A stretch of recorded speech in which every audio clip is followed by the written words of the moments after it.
Indo British advanced pain clinic, నొప్పిమాయం surgery దూరం. For appointments 9155515563. నమస్తే, welcome to I dream inside politics with Kavitha.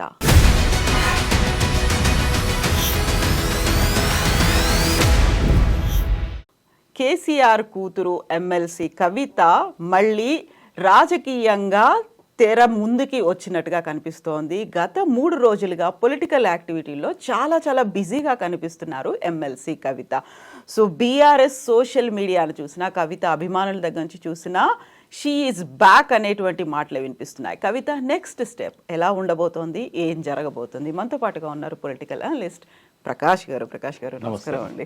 So కవిత బయటికి వచ్చిన తర్వాత, కేసీఆర్ గారిని కలిసిన తర్వాత ఆల్మోస్ట్ తన హెల్త్ ఇష్యూస్ కావచ్చు, మిగతావన్నీ కావచ్చు, ఒక 3 months గ్యాప్ అయితే తీసుకున్నారు. రాజకీయాలకు కావచ్చు, సోషల్ మీడియాకి కావచ్చు, అన్నిటికీ దూరంగా ఉన్నారు. సడన్గా అదానీ ఇష్యూ వచ్చిన తర్వాత తను ట్వీట్ చేశారు. ఆ తర్వాత బీసీ కమిషన్కి ఒక కంప్రహెన్సివ్ రిపోర్ట్ ఇస్తాము అంటూ తెలంగాణ జాగృతి తరఫున వివిధ సంఘాలతో సమావేశమయ్యారు.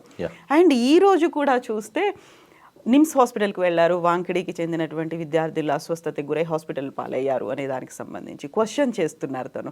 సో నెక్స్ట్ ఎలా స్టెప్ ఉంటుంది అనుకుంటున్నారు మీరు? ఆల్రెడీ ఆమె ఎమ్మెల్సీ ఉంది. మధ్యలో ఈ ఆమె మీద ఆరోపణలు రావడము, ఎంపీ ఎలక్షన్స్ అప్పుడు ఆమె జైల్లో ఉండడము, దానివల్ల కొంత ఇన్యాక్టివిటీ ఉన్నా కూడా జైలు నుంచి రాగానే ఇమ్మీడియట్గా యాక్టివ్ కాకపోవడానికి కూడా కారణాలు ఉండొచ్చు.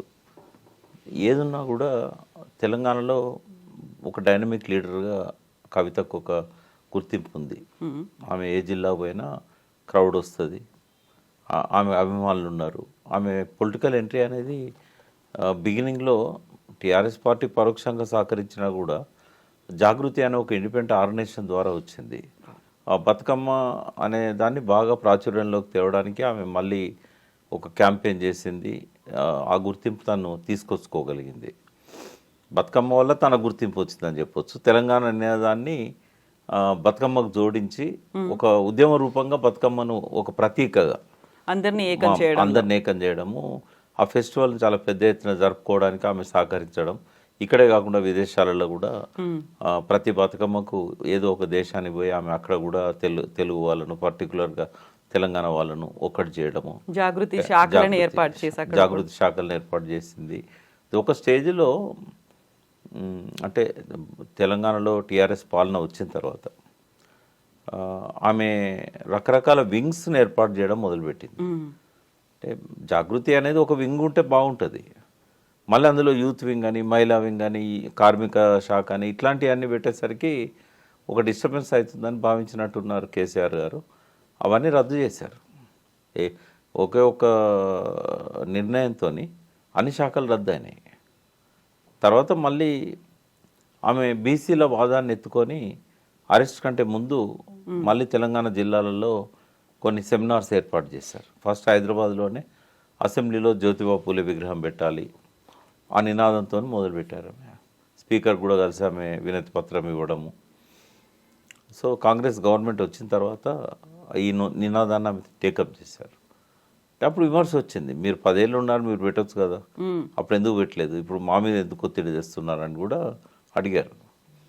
సరే ఏదేమన్నా బీసీలు కూడా ఆలోచించారు. అంటే మన దానిలో ఒక యూనిటీ అనేది లేదు, మన దానిలో మనం ఎవరో ముందుకు వచ్చినా యూనిటీ కావట్లేదు. కనీసం కవిత ముందుకు వస్తున్నది. జ్యోతిబా పూలే విగ్రహం పెట్టడం అనేది ఒక మంచి నిర్ణయం. అది ఆమె అంబేద్కర్ విగ్రహానికి ఆమె ఎట్లయితే సహకరించారో అసెంబ్లీలో ఏర్పాటు చేయడానికి జ్యోతిబా పూలే విగ్రహానికి కూడా ఆమె సహకరిస్తానంటున్నారు. మనం ఎందుకు సపోర్ట్ చేయకూడదు? నన్ను కూడా రిక్వెస్ట్ చేసింది. అప్పుడు నేను కూడా అటెండ్ అయినాను, ఒక 3 meetings అటెండ్ అయినాను. బీసీలలో కొంత అక్కడక్కడ వ్యతిరేకత వచ్చినా కూడా, అంటే మనకు ఆమె ఏంది నాయకత్వం వహించేది ఈ మూమెంట్కి, మనం చేసుకోవచ్చు కదా, అంటే మన లోపల ఐక్యత లేదు, ఇప్పటివరకు ఆ నినాదం మనం ఇవ్వలేదు. కాబట్టి ఎవరు ముందుకు వచ్చినా మనం తీసుకోవడంలో తప్పలేదని మేమంతా కన్విన్స్ చేసే ప్రయత్నం చేశాం. ఆ మూమెంట్ నడుస్తున్న టైంలో ఆమె అరెస్ట్ అయింది. కాబట్టి ఆ బీసీ వాదాన్ని ఆమె ఇప్పుడు ఎత్తుకోవడం కాదు, బీసీల ఇష్యూస్ను జైలు పోకముందు ఎత్తుకున్నది ఆమె. ఈ కాంగ్రెస్ గవర్నమెంట్ వచ్చిన తర్వాత ఎత్తుకున్నది. అయితే నిన్న జరిగిన సమావేశంలో కూడా ఆమె బీసీ కులగణనకు సంబంధించిన అంశాలు లేవనెత్తింది. రిజర్వేషన్స్ విషయంలో కూడా చాలా రోజుల నుంచి బీసీలలో ఆ డిమాండ్ అనేది వస్తున్నది. టీఆర్ఎస్ గవర్నమెంట్ ఉన్నప్పుడే తగ్గినాయి అవి, 23% తగ్గినాయి లోకల్ బాడీస్లలో. సో మళ్ళీ పెంచాలి అనే డిమాండ్ ఒకటి ఆమె తీసుకోవడం అనేది కొంత బీసీలను పోలరైజ్ చేయడంలో, దాంతోపాటు ఇంకొక నినాదం కూడా ఇవ్వాలి ఆమె. ఈ ఈబీసీ వాళ్ళకు ఇప్పుడు ఉన్నది 10% లోపు, 10% రిజర్వేషన్స్ పెట్టుకున్నారు. మోడీ గవర్నమెంట్ నిర్ణయం తీసుకున్నది, దాన్ని చాలా రాష్ట్రాలు అమలు చేస్తున్నాయి. అలా తెలంగాణ గవర్నమెంట్ కూడా గతంలో కేసీఆర్ గారు ఉన్నప్పుడే దాన్ని అమలు చేసే ప్రక్రియ మొదలైంది. తమిళనాడు పోతే మొన్న మేము తెలుసుకున్నది ఏంటంటే ఆ గవర్నమెంట్ దాన్ని ఒప్పుకోవట్లేదు. ఇప్పుడు బీసీలలో అది ఒక ప్రధానమైన డిమాండ్గా ముందుకు వస్తున్నది. దాన్ని కూడా కవిత టేకప్ చేయాలి. సరే టీఆర్ఎస్ గవర్నమెంట్లో దాన్ని ఇంప్లిమెంట్ చేసినా కూడా రియలైజ్ అయ్యి అది మేము అమలు చెయ్యము తెలంగాణ రాష్ట్రంలో, ఎందుకంటే ఇంకా ఏం మిగలదు బీసీలకు. 10% ఫార్వర్డ్ క్లాస్కి ఇచ్చినట్టయితే వాళ్ళు ఉన్న జనాభా 10% లేరు. ఆ 10%కి 10% రిజర్వేషన్స్ ఇచ్చినట్టయితే ఇప్పుడు ఏం జరుగుతుందంటే బీసీ క్యాండిడేట్కి 60% పైన మార్క్స్ వచ్చినా కూడా 35% వచ్చిన ఈ ఫార్వర్డ్ క్లాస్ వాడు ఈబీసీ రిజర్వేషన్ పెట్టుకొని కొట్టుకుపోతున్నాడు. ఆ అన్యాయం అనేది జరుగుతూ ఉంది ఉద్యోగాలలో కానీ హయ్యర్ ఎడ్యుకేషన్లో కానీ. ఆ సీట్లలో ప్రధానంగా వివక్ష కొనసాగుతూ ఉంది. కాబట్టి ఇది బర్నింగ్ డిమాండ్గా ఉన్నది. కవిత గారు కులగణన దానికి సంబంధించిన రిపోర్ట్తో పాటుగా ఈ డిమాండ్ తీసుకున్నట్టయితే బీసీలంతా కూడా పోలరైజ్ అయ్యే అవకాశం ఉంటుంది, కలిసి పనిచేసే అవకాశం ఉంటుంది ఆమెతోని. ఇప్పుడు రిజర్వేషన్లలో బీసీలకు సంబంధించి అంటే లోకల్ బాడీస్లో బీసీల రిజర్వేషన్ను కూడా పెంచాలి అనేటువంటి ఒక డిమాండ్ చేయబోతున్నాను, బీసీ కమిషన్ని కలుస్తాను అనేది కూడా తను ట్వీట్ చేశారు. అదే అది కూడా ఇంపాక్ట్ ఉంటుంది ఇప్పుడు, ఎందుకంటే నెక్స్ట్ వచ్చేది ఎలక్షన్స్ అవే కదా లోకల్ బాడీస్. సరే ఇక్కడ మనం సబ్జెక్టివ్గా చూడాల్సింది ఏంటంటే మళ్ళీ కవిత యాక్టివ్ అవుతున్నది. అవును, మళ్ళీ కవిత యాక్టివ్గా పాలిటిక్స్లోకి రావడం వల్ల అది బీఆర్ఎస్కి అనుకూలంగా లాభించే అంశం. అది ఆమె ఒక అగ్రెసివ్ లీడర్. జైలు పోవడం వల్ల పెద్దగా మసకబారిందని నేను అనుకోను, ఎందుకంటే అదేమీ ఆరోపణలు పెద్దగా రుజువు కాలేదు. వీళ్ళు ఎన్ని ఆరోపణలు చేసినా బెయిల్ కోసం బీజేపీతో కుమ్మక్క అయిందన్నా ఏమైనా జనమేం నమ్మలేదు, అది వాస్తవం కాదని చెప్పి అనుకున్నారు. కాబట్టి తాత్కాలికంగా ఆమె రాజకీయ కార్యక్రమాలకు తెరబడ్డది, కానీ ఒక 6 నెలలు 8 నెలలు శాశ్వతంగా ఆమె ప్రతిభ మసకబారిందని అయితే నేను అనుకోవట్లేదు. మళ్ళీ ఆమెకు పునర్వైభవం ఉంటుంది తెలంగాణ పల్లెలలో కానీ పట్టణాలలో కానీ.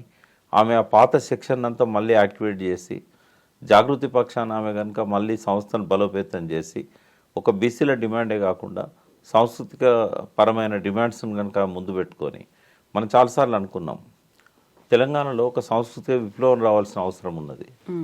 ఆ పని చేయలేదు కాబట్టి కేసీఆర్ గారు చిన్న చిన్న అపోహలతోనే అనుమానాలతోనే ఆయన ప్రభుత్వాన్ని పోగొట్టుకున్నాడు. ఒకసారి ప్రజల మనసులలో ఆ రకమైన ప్రక్షాళన జరిగినట్టయితే రాబోయే రోజుల్లో తెలంగాణకు లాభం, అది ఆ మూమెంట్ నడిపిన నాయకులకు వాళ్ళ క్రెడిబిలిటీ పెరుగుతుంది. కాబట్టి ఆ అవకాశం కవితకు ఉంది. తెలంగాణలో కొన్ని ఇష్యూస్ని ఐడెంటిఫై చేసి ఒక సాంస్కృతిక విప్లవానికి ఆమె శ్రీకారం చుట్టినట్టయితే ఒక గొప్ప నాయకురాలుగా ఆమెకు భవిష్యత్తు ఉంటుంది. అయితే తనతో ఇన్ని సంవత్సరాల అనుబంధం 2007 నుంచి జాగృతితో అంటిపెట్టుకొని ఉన్న చాలామంది ఇంటలెక్చువల్స్ ఉన్నారు. వాళ్ళని మళ్ళీ గ్యాదర్ చేసి అసలు తెలంగాణ ప్రజలల్లో ఆ మానసిక చైతన్యాన్ని పెంచడానికి ఏ అంశాల మీద పనిచేయాలి. కులం అనేది ఒక అంశం, చాలా అంశాలు ఉన్నాయి. మహిళలకు సంబంధించిన అంశాలు కూడా చాలా ఉంటాయి సాంస్కృతిక పరమైనవి. సో పండుగలకు ఇప్పుడు మళ్ళీ దాన్ని ఏదో ఐకాన్ లాగా బతుకమ్మలు ఇట్లాంటివి చేసే అవకాశం లేదు. కానీ సాంస్కృతిక పరమైన ఇష్యూస్ ఇంకా చాలా ఉన్నాయి. మన తెలంగాణ సంస్కృతిలో ఉన్న కొన్ని మంచి లక్షణాలను బయటికి తీసే అవకాశాలు ఉన్నాయి.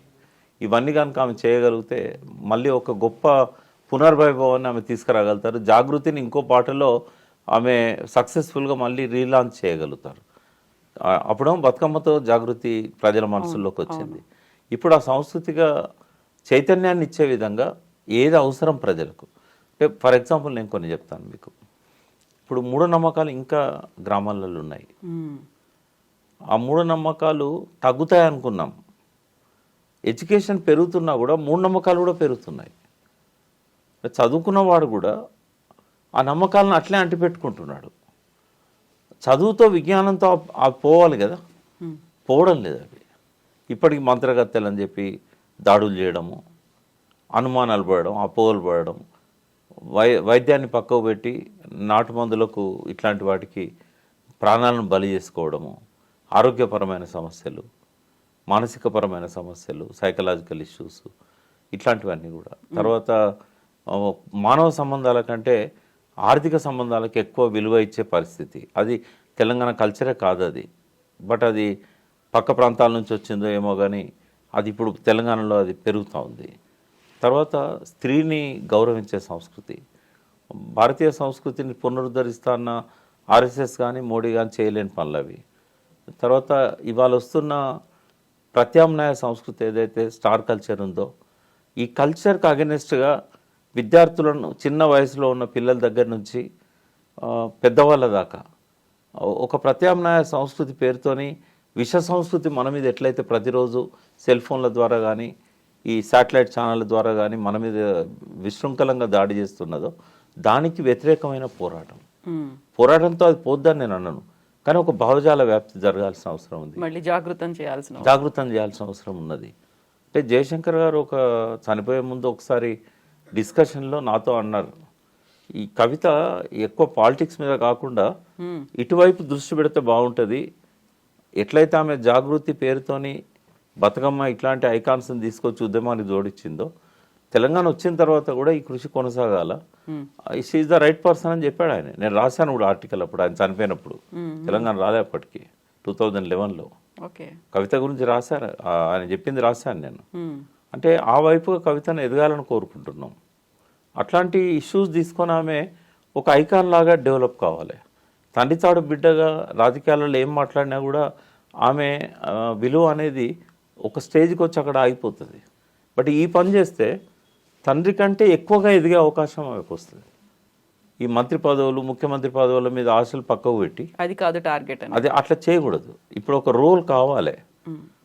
ఆమె కొంత దూరం అందులో ప్రయాణం చేసింది కాబట్టి she is the right person. ఇంకా అందరిలాగా కొట్టుకపోవడం కాదు. ఎంతమంది ముఖ్యమంత్రులను ఈ ప్రజలు గుర్తుపెట్టుకుంటారమ్మా? ఆంధ్రప్రదేశ్ సమైక్య రాష్ట్రంలో ఎంతోమంది ముఖ్యమంత్రులు పరిపాలన చేశారు. ఇప్పుడు అడిగితే ఎవరినన్నా పేరు అడిగితే గుర్తుపెట్టుకునే పరిస్థితి ఉందా? ఇవాళ కావాల్సిన ముఖ్యమంత్రులు కాదు, సంఘ సంస్కర్తలు కావాలి. ఈ సమాజంలో ఉన్న రుగ్మతలను పోగొట్టి ప్రజల లోపల మానసిక చైతన్యాన్ని, భావజాల వ్యాప్తిని తీసుకుపోగలిగే వాళ్ళు కావాలి. 4 కాలాల పాటు ఆమె తెలంగాణ చరిత్రలో మిగిలిపోతుంది. వాళ్ళ కుటుంబం నుంచి ఎవరు ముఖ్యమంత్రి అయినా పరగబడేది ఏముంటుంది? కేసీఆర్ కంటే పెద్ద ముఖ్యమంత్రి అయితే వాళ్ళ కుటుంబం నుంచి రారు కదా.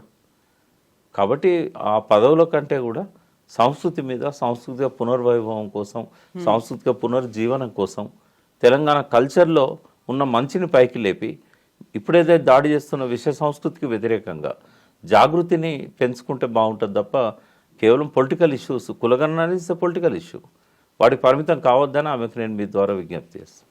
ఎస్ ప్రకాష్ గారు, థ్యాంక్ యూ సో మచ్ అండి. Thank you.